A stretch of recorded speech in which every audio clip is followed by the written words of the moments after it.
नमस्कार, आप देख रहे हैं लोकोत्तर न्यूज और मैं हूं आपके साथ हर्षिता।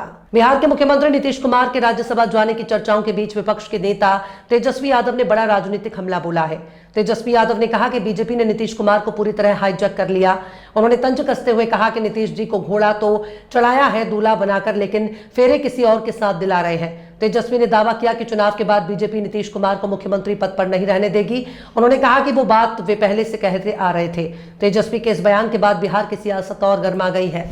बिहार की राजनीति में मुख्यमंत्री नीतीश कुमार की संभावित राज्यसभा जाने की खबरों में सियासी हलचल बढ़ा दी है।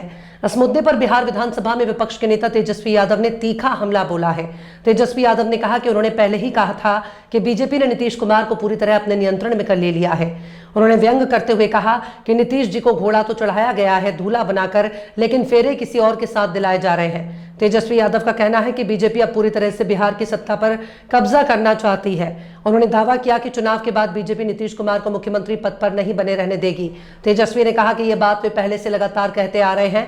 उनके मुताबिक अब जो घटनाक्रम सामने आ रहा है उससे उनकी बात सच साबित होती दिख रही है। तेजस्वी यादव ने कहा कि बिहार की जनता की उम्मीदें इस तरह के सत्ता परिवर्तन के खिलाफ है। उन्होंने ये भी याद दिलाया कि जब 2024 में नीतीश कुमार ने महागठबंधन छोड़कर बीजेपी के साथ जाने का फैसला किया था, तब भी उन्होंने चेतावनी दी थी। तेजस्वी के मुताबिक उस समय उन्होंने कहा था कि बीजेपी धीरे धीरे जेडीयू को खत्म कर देगी। उन्होंने आरोप लगाया कि वही स्थिति बनती दिखाई दे रही है। तेजस्वी यादव ने कहा कि बिहार की राजनीति में यह एक बड़ा मोड़ साबित हो सकता है। उन्होंने कहा कि जनता सब कुछ देख रही है और समय आने पर इसका जवाब भी देगी। फिलहाल इस बयान के बाद राज्य की राजनीति में आरोप प्रत्यारोप का दौर तेज हो गया है। अब देखना होगा कि आने वाले दिनों में यह मुद्दा किस तरह से राजनीतिक रूप लेता है। थे कि चुनाव में जिस हिसाब से इन लोगों की जीत हुई है, धनतंत्र की जीत हुई है, मशीन तंत्र की जीत हुई है, सब लोग करेगा तो ये एक एक एनडीए के घटक दल सब लोग जानते हैं कि उनकी जीत इस चुनाव में कैसे हुई। अब हम इतना कहना चाहते हैं, जो हम लोगों के सामने जो समाचार आया, नीतीश जी ने भी पोस्ट किया है कि वो जो है सदन जाना चाहते हैं। आप सब लोगों को पता होगा कि हम शुरुआत से ही जो है इस बात को कहते रहे हैं कि चुनाव के बाद जो है नीतीश कुमार जी को भाजपा के लोग मुख्यमंत्री पद पे नहीं रहने देंगे। हमने उस समय भी कहा था कि ये महाराष्ट्र मॉडल जो है रिफाइंड तरीके से बिहार में जो है लागू करेंगे।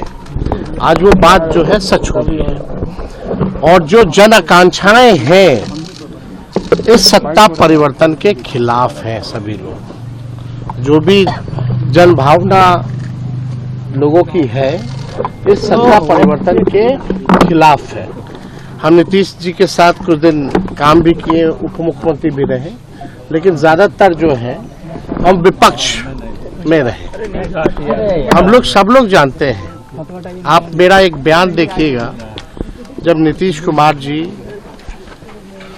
जब दोबारा हम डिप्टी सीएम बने, उसके बाद जब दोबारा वो 28 जनवरी 2024 में जब हम लोग को छोड़ के गए थे, तब उनके पास कोई वाजिब वजह भी नहीं थी कि हम लोगों को क्यों छोड़ा था।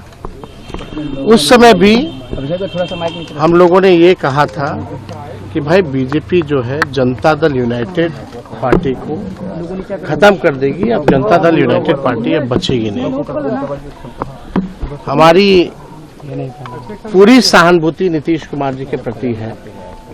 चुनाव में भी हमने उनके खिलाफ कुछ नहीं कहा और चुनाव के दौरान भी घूम घूम के ये बात हम कहते थे कि भाई नीतीश जी को तो घोड़ी पे चढ़ाया है दूल्हा बना करके, लेकिन फेड़ा किसी और के साथ दिला रहा है।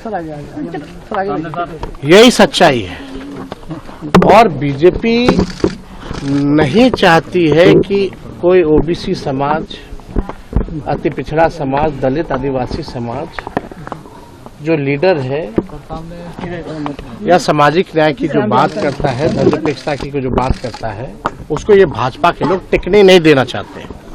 हम जानते हैं उड़ीसा में, मध्य प्रदेश में, हर जगह जो है ये ऐसे सीएम चुनते हैं भाजपा, भले ही ओबीसी समाज के हो, लेकिन रबर स्टैंप वाला जो सीएम जो है भाजपा जो है चुनती है। यानी हम पहले भी कहते रहे हैं कि भाई पूरी तरीके से भाजपा ने हाईजैक नीतीश कुमार जी को कर लिया। आज वो बात जो है साबित हो गई है।